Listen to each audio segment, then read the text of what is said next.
Maintenant, conformément à la résolution, nous allons maintenant passer à l'examen de la motion M587. Ordre du jour.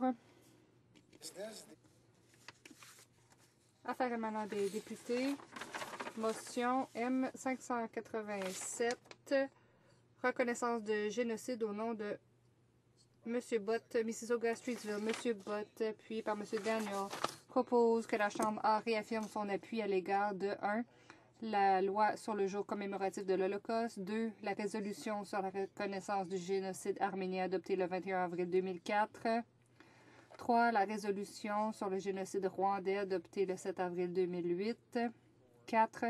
La loi sur le jour commémoratif de la famille du génocide Holodomor ukrainien. B. Exhorte le gouvernement à honorer les victimes de tous les génocides en reconnaissant le mois d'avril comme le mois de la commémoration, de la condamnation et de la prévention du génocide. C. On a les jours de commémoration suivants. 1. Yom HaShoah, Holocaust Memorial. Jour commémoratif de l'Holocauste, fixé selon le calendrier lunaire juif. 2. Le jour commémoratif du génocide arménien le 24 avril. 3. Le jour commémoratif du génocide rwandais le 7 avril. 4. Le jour commémoratif de l'Holodomor le 4e samedi de novembre. Débat. Le député de Mississauga-Streetsville. Merci, Monsieur le Président. C'est un honneur pour moi de présenter la motion M587. Je tiens à remercier le député de Don Valley-Est d'avoir appuyé la motion. Je tiens à vous remercier de me donner l'occasion de lancer ce débat sur une motion qui va réaffirmer le soutien de la Chambre à la reconnaissance de génocide historique. On demande aussi au gouvernement de reconnaître avril comme étant la journée de la commémoration des génocides. En août 1941, après qu'on ait brisé le code et intercepté des rapports nazis de brutalité dans l'Ukraine et la Russie occupée, Winston Churchill s'est adressé à une audience internationale à la radio. Il a dit « Nous sommes en présence d'un crime innommable ». Aux États-Unis, Raphaël Lemkin, un réfugié juif de l'occupation juive en Pologne, a entendu les paroles de Churchill. 2 ans plus tard, en espérant que de nommer les crimes allait pouvoir aider l'histoire, il a proposé le mot génocide. Il s'agit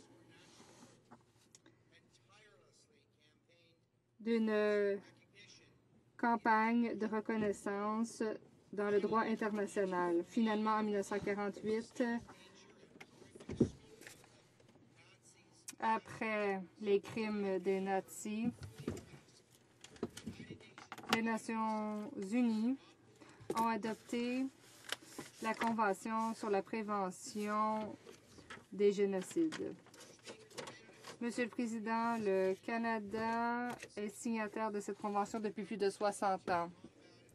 Nous nous sommes engagés à lutter contre les génocides partout dans le monde. Cet engagement est toujours aussi solide aujourd'hui. 7 décennies après la libération des camps nazis, notre pays veut toujours prévenir les atrocités en luttant contre l'oppression, la haine et la xénophobie. On veut enseigner les leçons des génocides partout dans le monde. Le Canada a été ébranlé par les survivants des génocides qui ont été témoins des crimes et qui se sont établis partout au pays.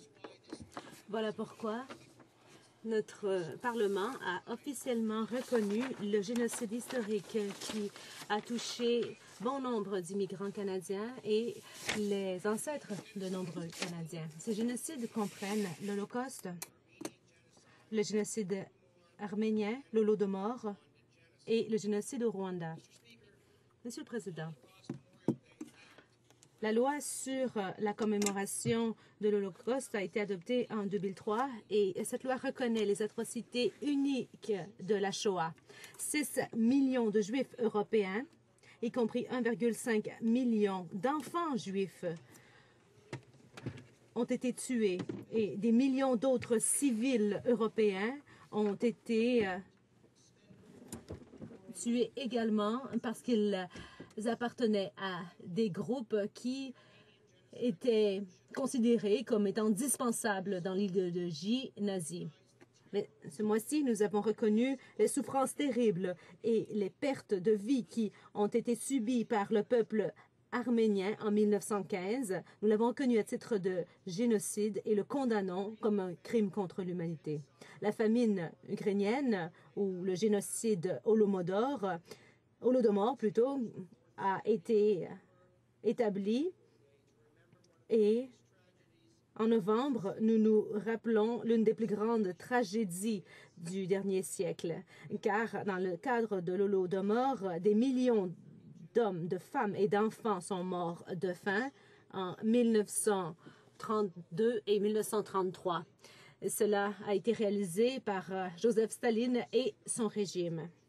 Enfin, une résolution unanime a été adoptée pour commémorer l'assassinat de 800 000 Rwandais.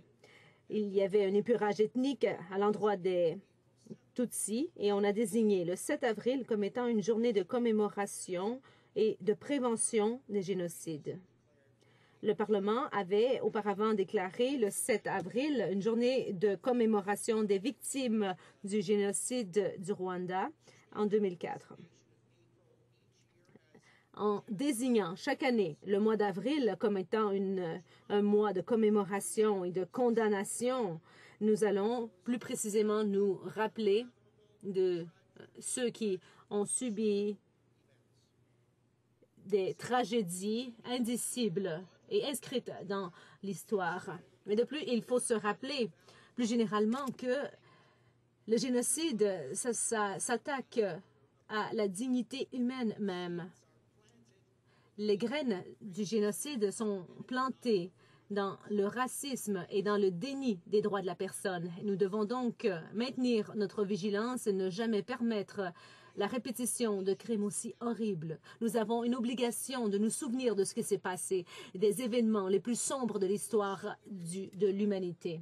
Et en faisant cela, nous renouvelons notre humanité et notre engagement à faire en sorte que ce type de tragédie ne se reproduise plus. Un survivant de l'Holocauste, Elie Wiesel, a écrit « Une société amorale trahit l'humanité, car ce type de société trahit la base même de l'humanité. Une société morale, elle, s'engage à se rappeler. » Monsieur le Président, au fur et à mesure que le temps passe, il devient de plus en plus impératif pour des sociétés comme les nôtres de maintenir notre résolution à nous rappeler de ce qui s'est passé. Sans des efforts comme la motion dont nous sommes saisis, il y a un risque que les génocides historiques puissent être oubliés ou qu'on en réduise la portée ou même qu'on en nie l'existence. Malheureusement, au cours des dernières années, nous avons constaté qu'il y a eu une montée de la négation des génocides. Et la seule réaction appropriée, c'est de réaffirmer fermement notre souvenir collectif à titre de société. Il faut éduquer les générations à venir à l'endroit des effets toxiques de la haine et nous devons nous activer à empêcher que ce type de tragédie ne se reproduise.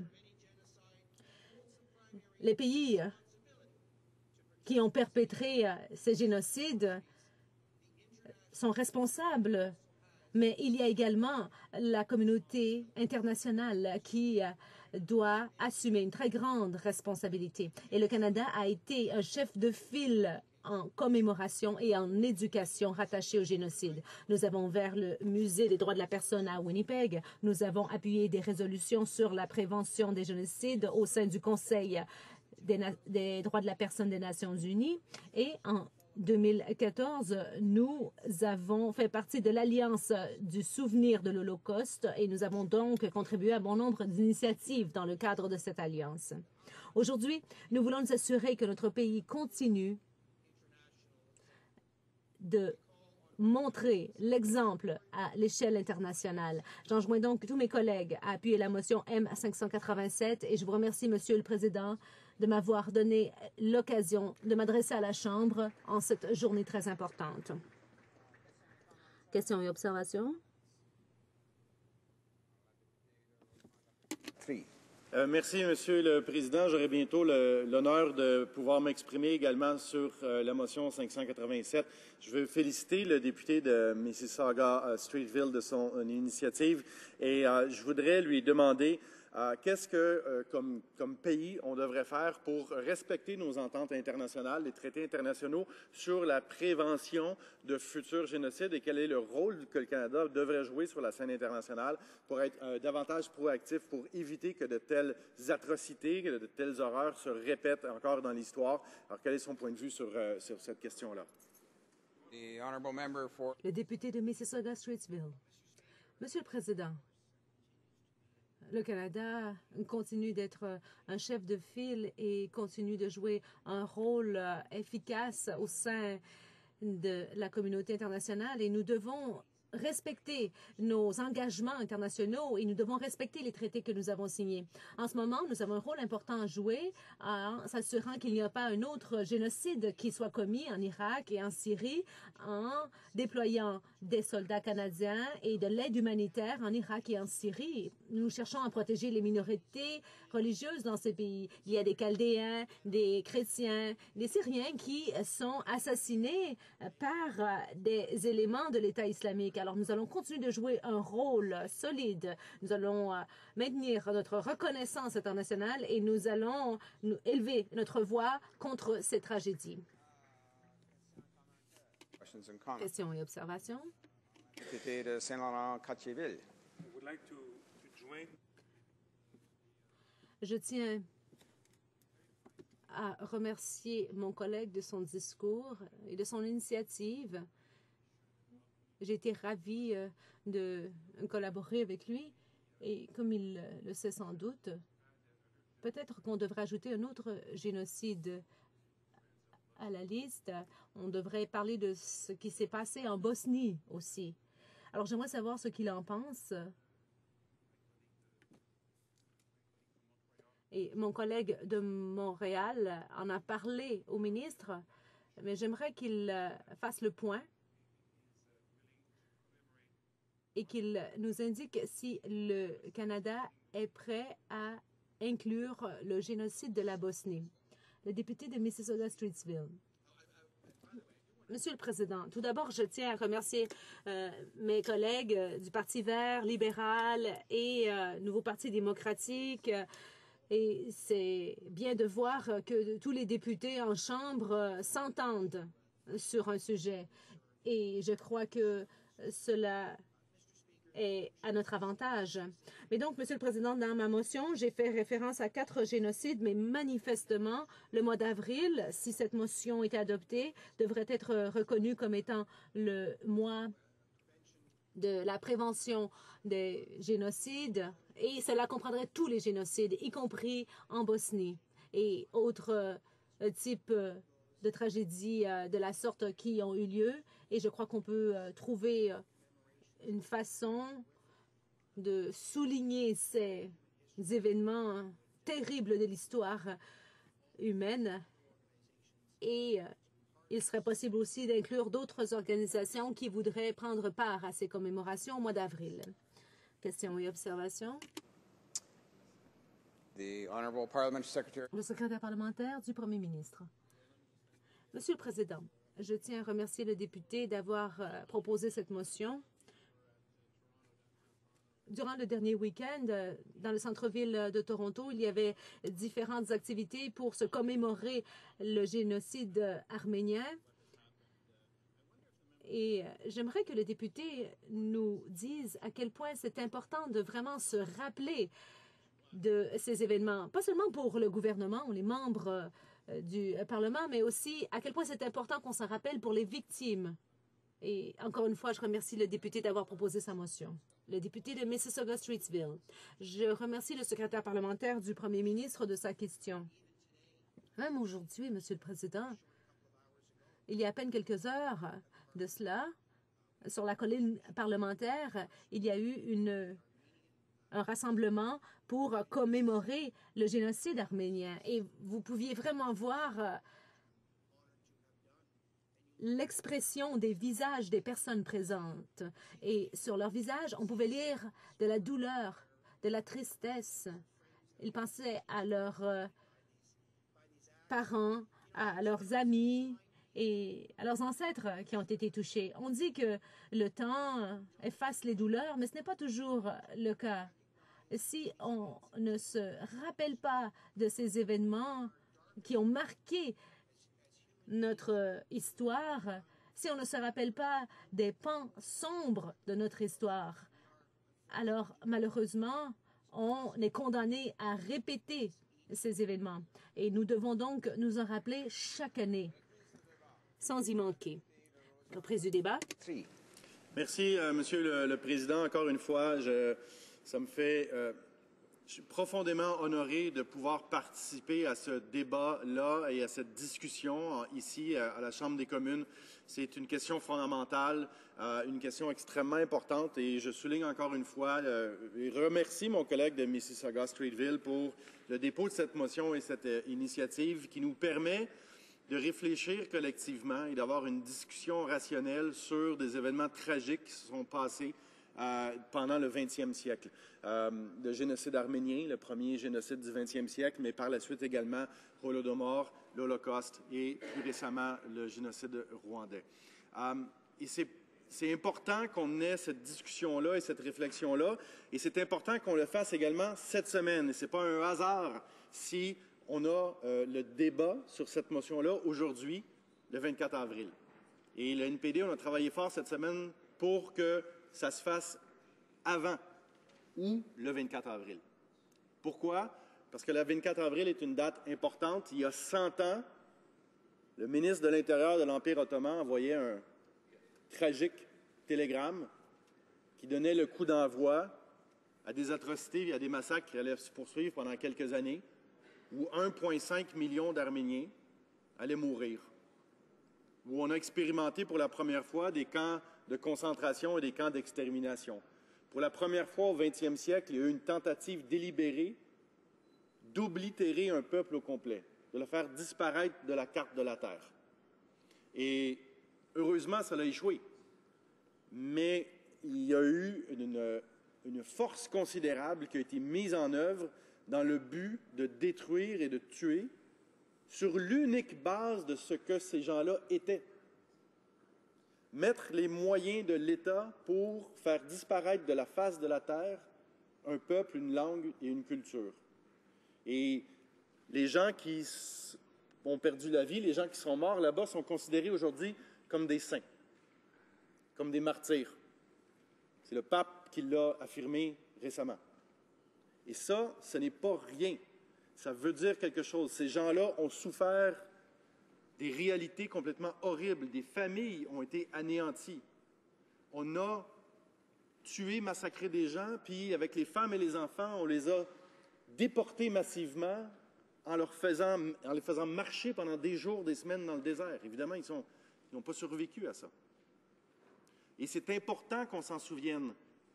C'est important qu'on s'en souvienne parce qu'il ne faut pas que ça serve de justification à la poursuite ou la répétition de telles atrocités, de telles tentatives d'exterminer un peuple. Et on dit ça, c'est connu, mais ce n'est pas assez connu.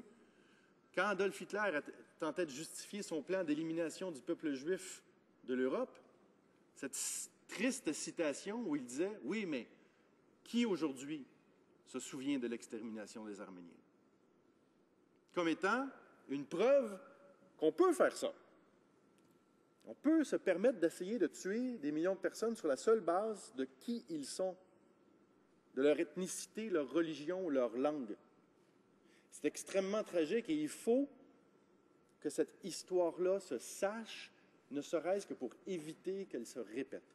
Et elle s'est répétée malheureusement, Monsieur le Président. Mais je pense qu'on a un devoir de conscience, un devoir moral de conscience, de conscientisation et d'information et de sensibilisation. J'étais à la même manifestation sur la colline un peu plus tôt avec mon collègue de Mississauga-Streetville, avec les milliers de personnes qui sont venues aujourd'hui sur la colline à l'invitation du Comité national arménien, et pour se rappeler ce qui s'est passé il y a 100 ans. Et j'ai raconté, ce n'est pas une anecdote, c'est un fait. À la maison, chez moi, sur le piano, il y a quelques photos. Une des photos, c'est l'arrière-arrière-grand-père de ma femme, qui était photographe. Alors, c'est une photo de lui qui était photographe, avec très belle photo, très digne, très droit. Et la photo à côté, c'est ses 3 premiers enfants, 3 fils qu'il a eus. Et on les regarde tous les jours, et on sait très bien que lui et ses 3 fils n'ont pas survécu à 1915. Ils ont tous été tués. Et c'est l'histoire de millions de familles arméniennes. Et aujourd'hui, ce n'est pas pour rien qu'en République d'Arménie, il y a 3 millions de personnes, mais que la diaspora arménienne, elle, représente 8 millions de personnes. Parce qu'évidemment, ceux qui ont survécu ou qui ont pu s'enfuir ont été dans d'autres pays. En Uruguay, au Canada, en Australie, en Angleterre, en France, beaucoup en France, aux États-Unis également. Alors, heureusement, ce monsieur-là n'a pas eu simplement ses 3 fils qu'il a perdus. Il y a eu aussi une fille qui vit aujourd'hui à Paris et un autre fils, un 5e enfant. Cet enfant-là s'est réfugié en Grèce et il y a eu également des enfants, dont un jeune garçon qui s'appelait Antranig. Antranig est venu vivre au Canada. Il y a eu 3 enfants, Chance, Gary et Lisa, ma femme. Et on a eu, nous, un petit garçon qui s'appelle Sevan, qui a un prénom arménien. Pour garder ce lien-là, cette histoire-là, cette continuité familiale.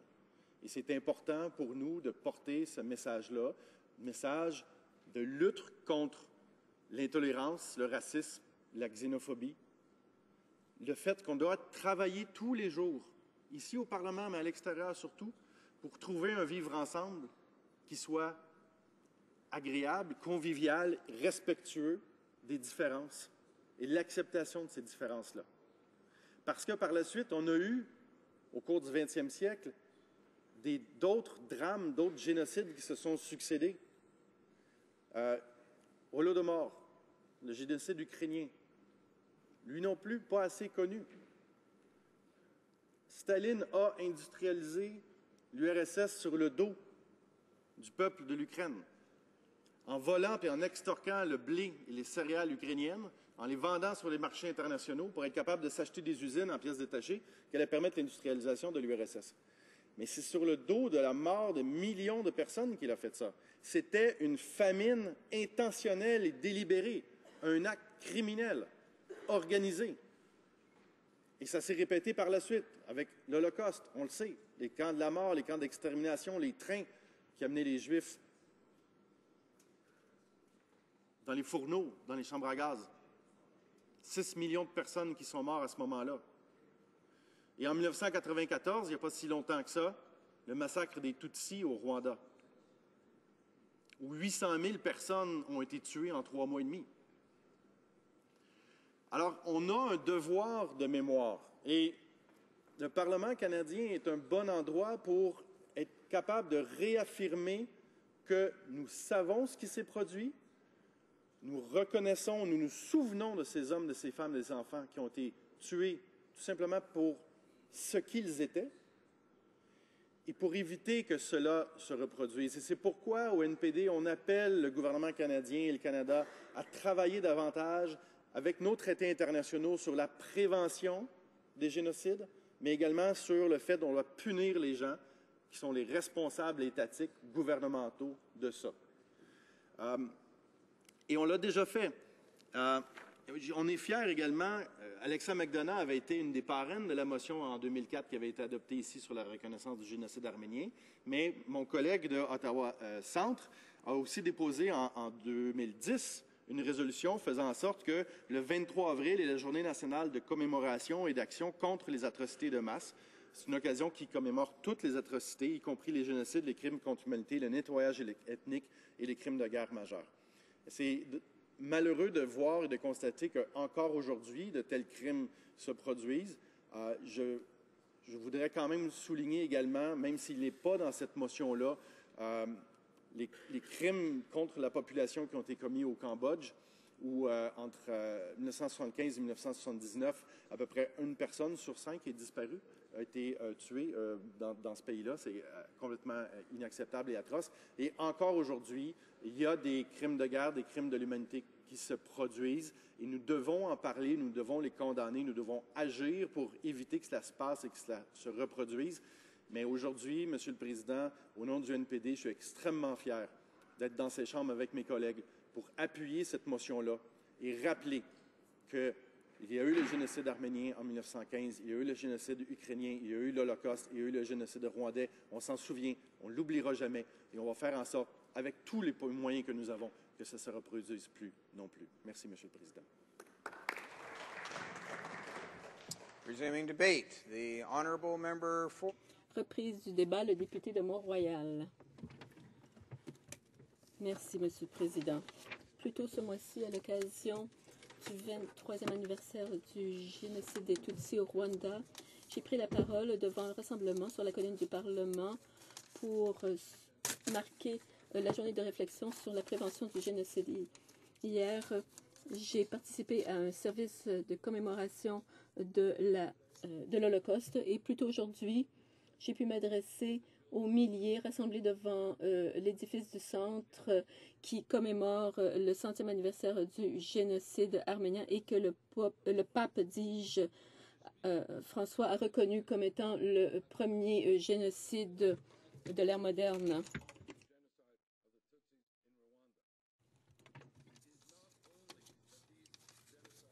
Les génocides sont des atrocités indicibles. Non seulement parce que un génocide est horrible, mais surtout parce que ces génocides auraient pu être prévenus. Personne ne peut dire que nous ne savions pas. Il y a toujours des signes annonciateurs des génocides, mais à maintes reprises, le monde est resté un témoin silencieux devant les marches forcées vers les atrocités de masse. Et encore une fois, nous promettons plus jamais. Je suis donc heureux que le député de Mississauga, Streetsville, ait présenté la motion dont nous sommes saisis à l'heure actuelle, qui souligne 4 génocides et qui demande à la Chambre de faire d'avril le mois de la condamnation et de la prévention du génocide. Nous aurons alors une motivation pour remplir notre devoir de mémoire, mais aussi pour agir en faveur de la justice, de la dignité humaine et de la protection des droits des minorités. Ce mois nous permettra aussi de sensibiliser la population au génocide passé en vue de prévenir les génocides de l'avenir. La première leçon des génocides, c'est le danger d'oublier et l'importance et la responsabilité de se souvenir. Être témoin de nos échecs collectifs passés, de prévenir le génocide et être témoin et reconnaître les victimes de génocide. 6 millions de Juifs ont été assassinés par les nazis. 10 000, dis-je, de Tutsis tués chaque jour pendant des semaines. Mais les statistiques peuvent rester abstraites. Il ne faut pas oublier que chaque personne a une entité La deuxième leçon, c'est que les génocides se sont produits, non pas seulement en raison de l'existence d'une machine de la mort, mais aussi parce qu'on a d'abord incité des gens à la haine. La Cour suprême a reconnu que l'Holocauste n'a pas commencé dans les chambres à gaz, mais avec des mots. La Cour suprême du Canada, dans l'affaire Mugesera, a reconnu que l'incitation au génocide est un crime en soi. Et prévenir l'incitation au génocide est une obligation internationale prévue dans la convention du même nom. La troisième leçon, c'est le refus d'agir. En 1994, le Conseil de sécurité de l'ONU a tergiversé et pendant ce temps, les Rwandais mouraient. 10 ans plus tard, au Darfour, de même, la communauté internationale a refusé d'agir. Elle ne pouvait pourtant pas dire qu'elle ne savait pas. Il faut mettre fin à ce refus d'agir. Et les Nations unies, pour ce faire, ont adopté une doctrine la doctrine du devoir ou de la responsabilité de protéger, une initiative canadienne. Quand il y a signe de génocide et que les gouvernements de la région sont incapables ou refusent d'agir, la communauté internationale a le devoir d'intervenir. Le Canada doit réaffirmer son engagement à l'égard de la responsabilité de protéger. Peu importe où que nous soyons, nous assumons la responsabilité l'un de l'autre. La quatrième leçon est celle de l'impunité. Il est important que ceux qui commettent des atrocités de masse soient traduits devant les tribunaux. Si la décennie précédente a été celle de l'impunité, il faut que la décennie actuelle et celle qui viennent ne le soient plus.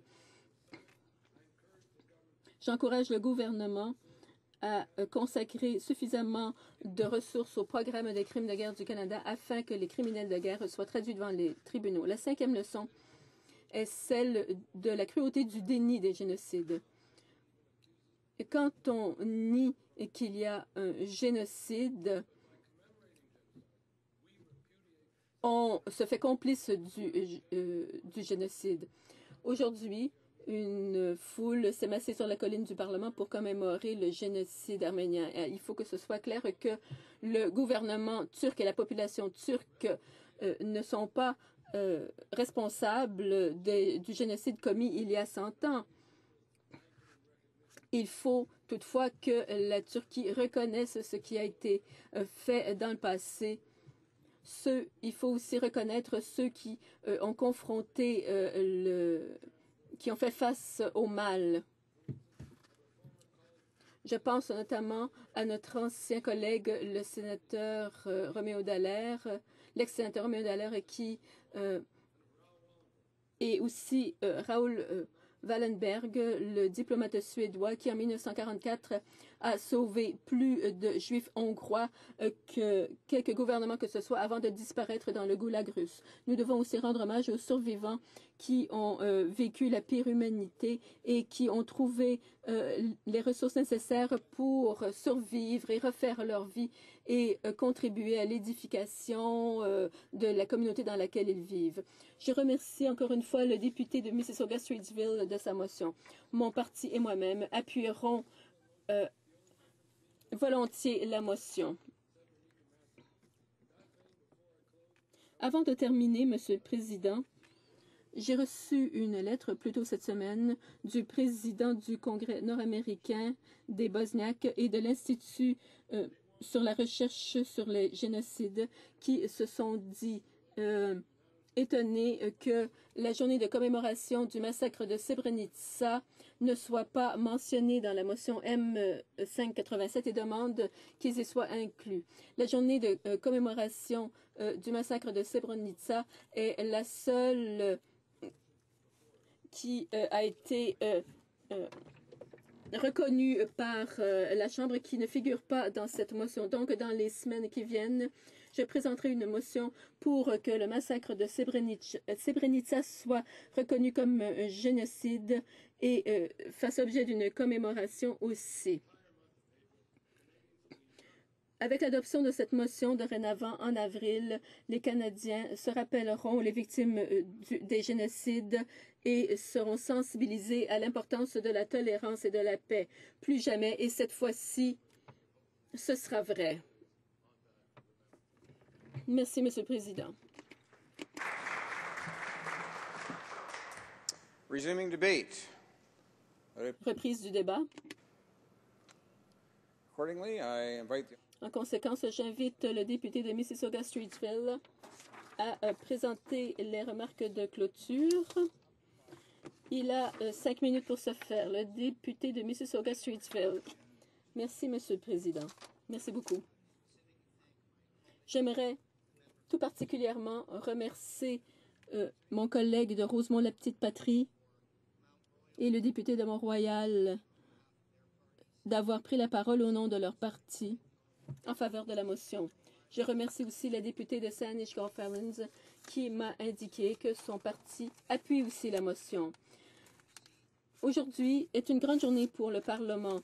Tous les partis politiques travaillent ensemble pour l'adoption d'une motion importante visant à faire du mois d'avril le mois de la commémoration et de la condamnation de la prévention du génocide. Je remercie le député de Mont-Royal d'avoir fait mention du massacre qui s'est produit en Bosnie. Je suis prêt à travailler avec lui pour que ce génocide soit aussi commémoré en avril. Je remercie mes collègues d'appuyer ma motion et j'ai bien hâte qu'elle soit adoptée. Merci, Monsieur le Président. La question est la suivante. Monsieur Bott, appuyé par Monsieur Daniel, propose que la Chambre réaffirme son appui à l'égard de 1. La loi sur le jour commémoratif de l'Holocauste. Suis-je dispensé de la lecture de la motion? Non?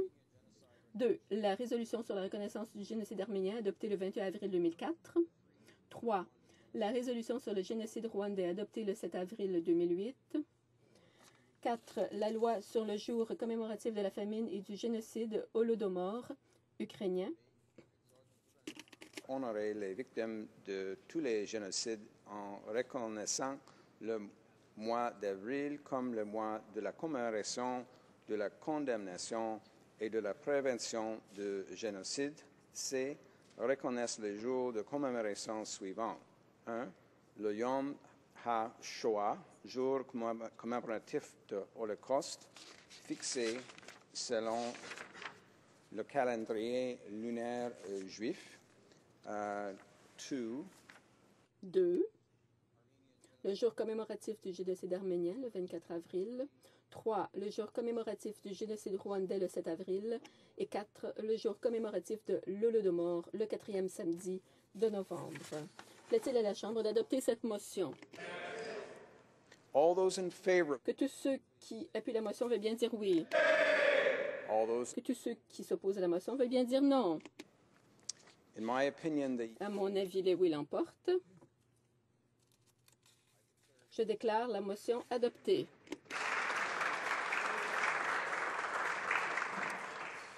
And it being 3:04.